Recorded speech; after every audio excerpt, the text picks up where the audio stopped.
We got all that rock spread out yesterday. Yeah, it got good and wet doing it. It was pouring down rain. I was all anxious to get started getting some other stuff done up here now that that's done, but poured down rain all night long, just heavy rain all night long and into the early morning and in the mid-morning even. Well, I came out and it looked like it was starting to clear off. The sky lifted, the clouds lifted pretty good, and it quit raining for a while. And so I got excited about getting some stuff done. I was getting some things ready, and then the squall came through and it poured down rain again for a while. It let off for a little bit, so I grabbed everything and come out getting ready to go do some more work, and now it's starting to rain again. Looks like it's going to lift and then another squall comes through, but I guess I'm going to get wet. I can't leave this camera out here. I don't want it to get wet. It's already sprinkling on it. So what I've got to do now, I'm going to bring all that stuff down from down below on that other pad up here, that boat trailer and that other utility trailer with all our stuff in it and some other things, and get them up here out of the way so we can work on that pad to build a warehouse down there.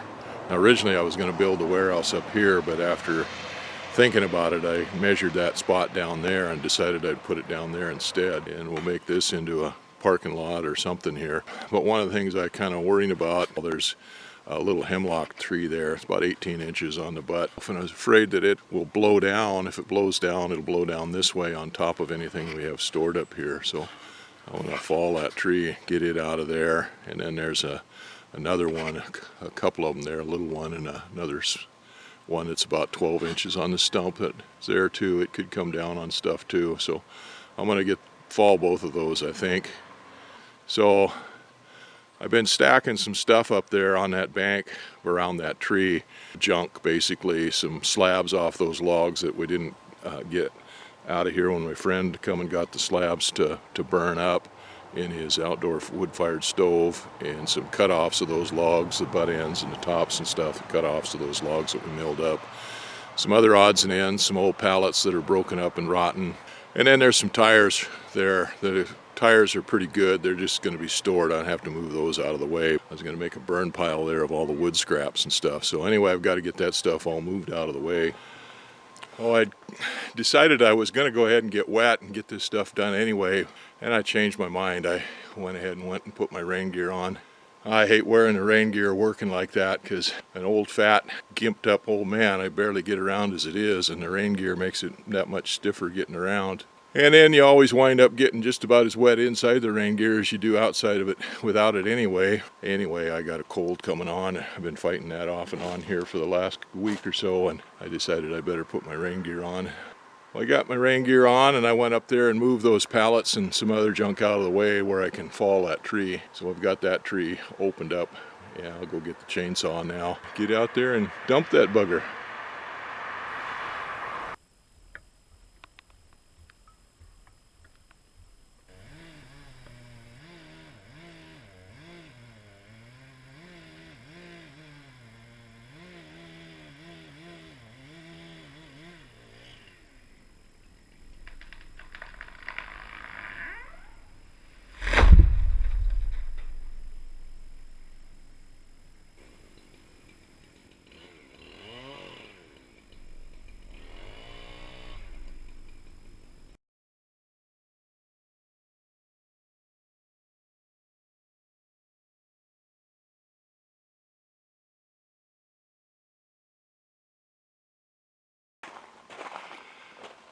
Well, it rained a little bit after I put my rain gear on, but not very much. Now the sun's threatening to come out. So I took my raincoat off, so now it's almost guaranteed it's going to rain. Well, I got that tree down and limbed up. I wasn't sure exactly what I was going to do with it, whether I was going to try to make lumber out of it or just make firewood out of it. The stump looks pretty good. It's cut off there. It's sound on the stump. Sometimes these hemlock can fool you.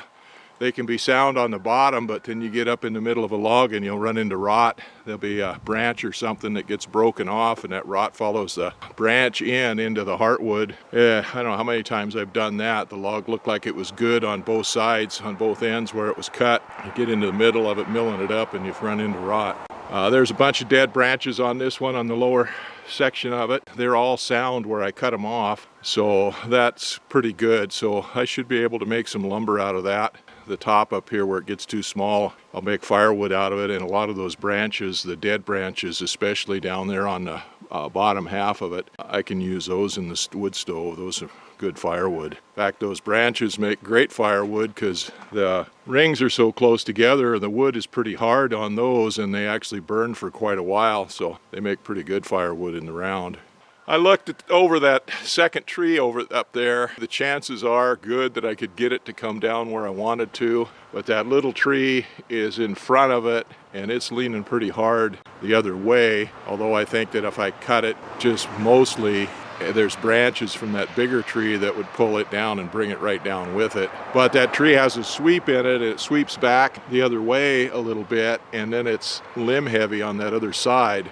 And it's so small that I don't have enough meat in there to put wedges in it when I'm sawing it to kind of control it. So I'm not going to take a chance on it right now. What I'll probably do on that one is climb it and put a rope in on it up above there a little bit so I can pull it down, make sure that it comes the direction I want it to. I just went down and got my tape, so I'll go up there and cut that tree up into logs.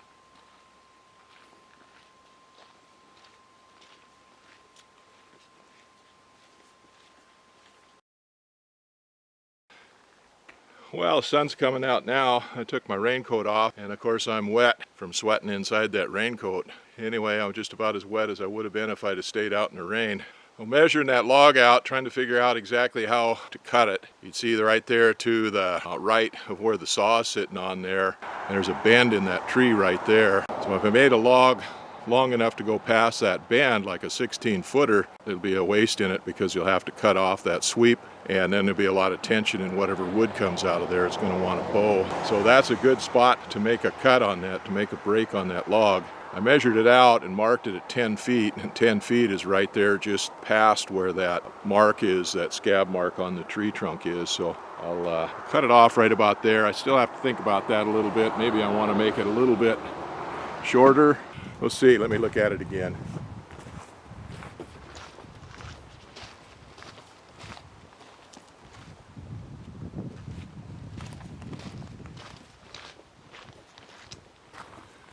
Actually, where I made that mark is at the 12-foot mark, 12 foot, and that puts it right in that bend. So that's a good spot for it right there. I'm not sure what I'm going to make out of it. I've got these trucks down there that I need to make a cover over them. I'm going to bring those up here. And they've been down there in the weather for a few years and they need to be covered up. I might make 2x6s out of that for that. I don't know, we'll see. Anyway, I'll cut that off right there and then go ahead and finish cutting that tree up, and we'll get the bobcat with forks on it and come and get that thing and go stack it up out of the way.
I thought sure as soon as I took my raincoat off it was going to start pouring down rain again, but it held off. I got most of that tree pretty much cleaned up.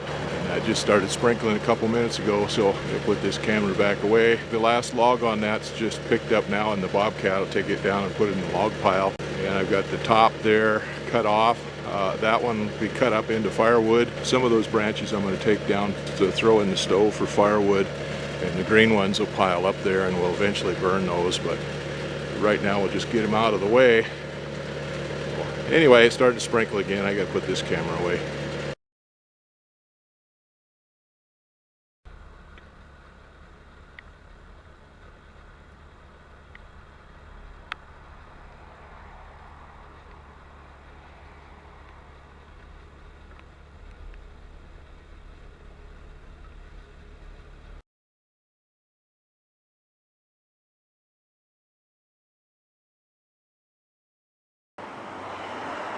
I've got this tree rigged to fall now, or those two trees. I climbed up it and tied a line around the two trees there together. And I run that line down here. I've got a little spruce tree right here. I put a strap on it and a block on the strap, and I run that line through that. That'll give me a good line pull to get that come down the way I want it to miss those piles of lumber and stuff. Make sure it doesn't fall the wrong way. Well, that line comes down through there like that, and then it'll go on down the driveway. It's actually way longer than I need it. So we'll tie it up short. I'll put an eye in it someplace and tie it up short and hook it onto, I'll probably hook it onto my son's car there. He's got some pretty good hooks there on the front of the car, and that's all it takes to pull that down with, is just a little bit. That thing is going to come this way anyway, or I can make it come this way anyway, but all it needs is just a little persuasion to get it to come the right direction.